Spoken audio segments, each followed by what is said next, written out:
The first watch I ever bought for myself, I was 18 years old. It was 1985. I was in the Lazarus department store in the Castleton Mall in Indianapolis, and I was buying a watch with my own money from my first full time job. The watch I picked was Pinstripe from Swatch's 1985 collection. I didn't know it at the time, but that watch would mark the beginning of a lifelong passion for watches. And 40 years later, it would save my life. People may not get it today, but back then, Swatch was revolutionary. It was disruptive at a time when companies really were maintaining the status quo. Before Swatch, watches were very serious and very adult. There were like character watches, mostly for kids, but for the most part, watches were very sort of capital A adult. There wasn't anything really in between. Then Swatch came along and blew away every convention people had about what a watch could be. And the timing was perfect. Generation X was making its voice known. We were forging our own path and creating our own rules. And Swatch was right there in that. My parents' generation didn't get it at all. They thought plastic equals trash that goes in a landfill. My grandmother referred to them as girls' watches. It's just how she could make sense of them for herself. But many years prior, when I was 6 years old, my grandfather had walked me through all of the elements of his Bulova Super Seville because I'd asked him about the Cyclops lens. And that conversation was, I think, the first seed that started my watch collecting journey.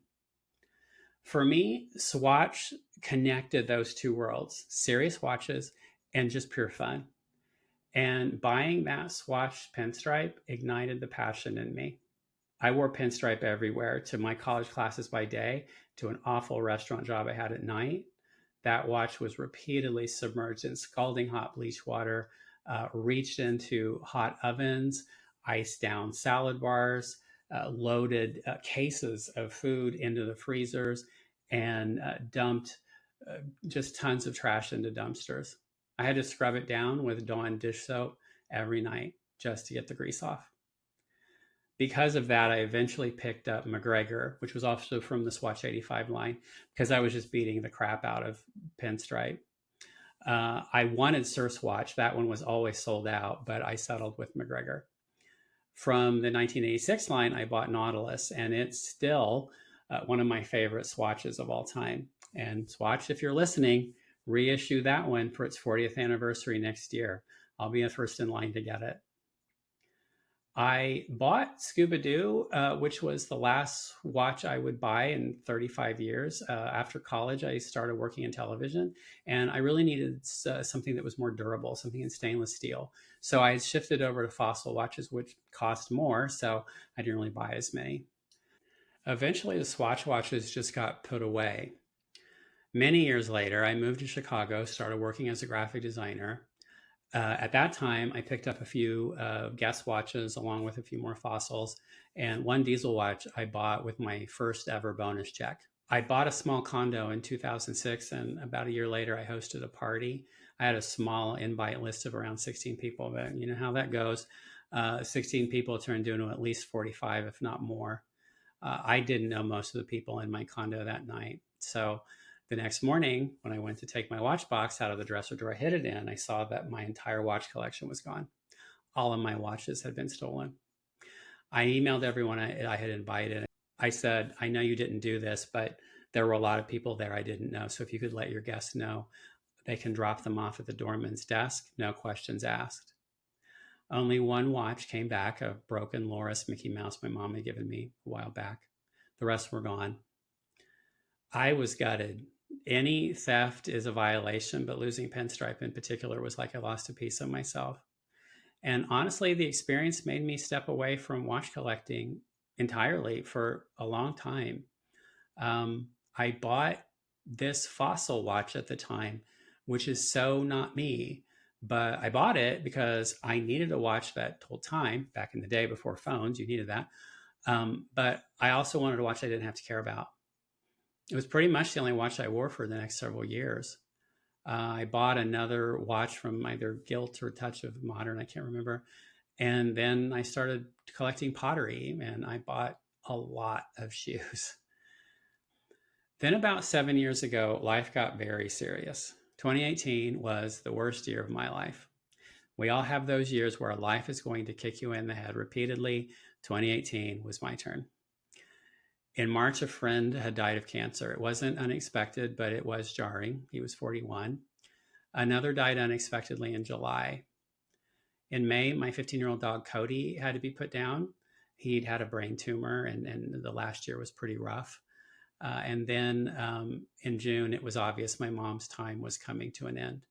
She would pass away at the end of that year, just 2 days after Christmas. And then 1 month later, one of my cousins died unexpectedly.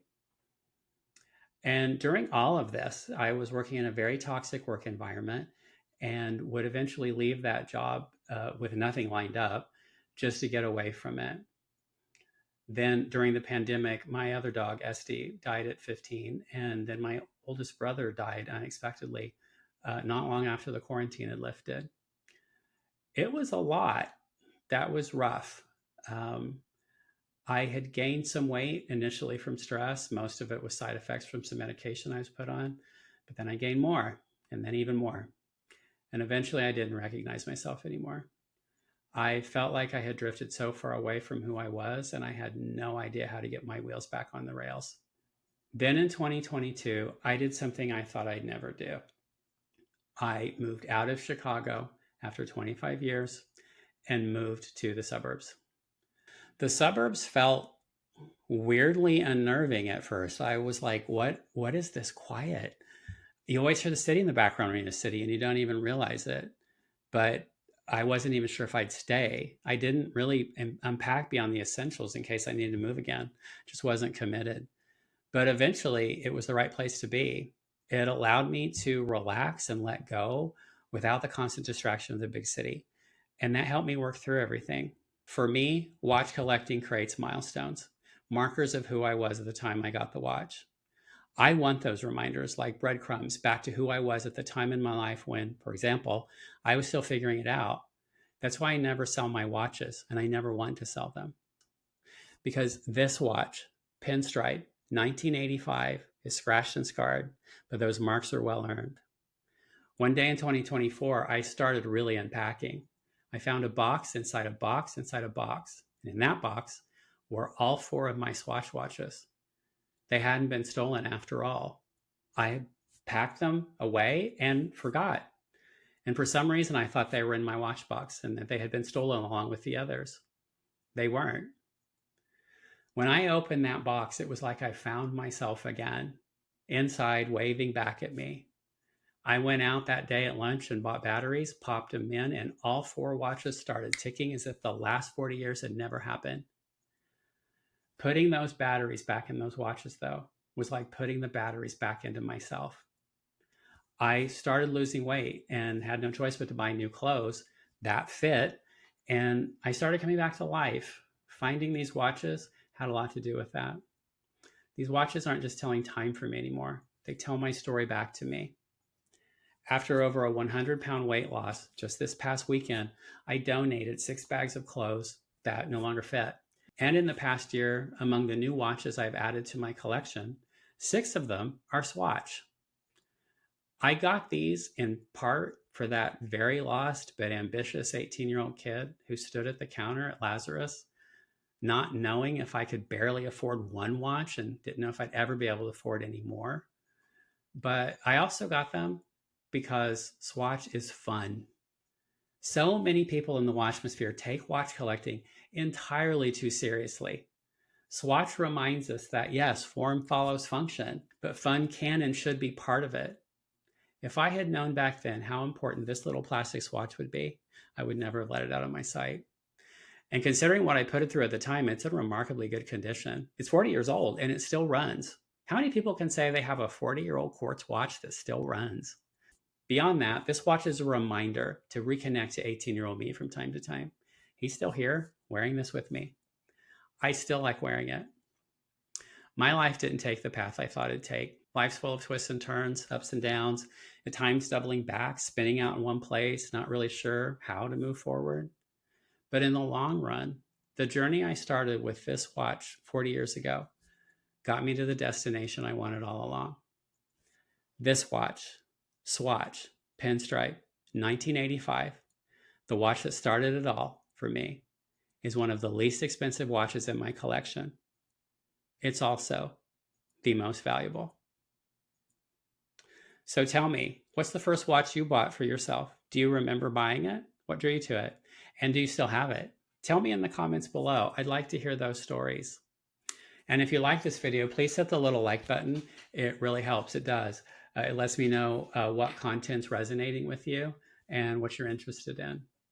Also, for those of you who have subscribed, thank you. It really means a lot to me. If you haven't yet, please subscribe. It's a little thing you can do that really helps me grow this channel. So until next time, stay complicated, and I'll see you in the Watchmosphere. Have a good day.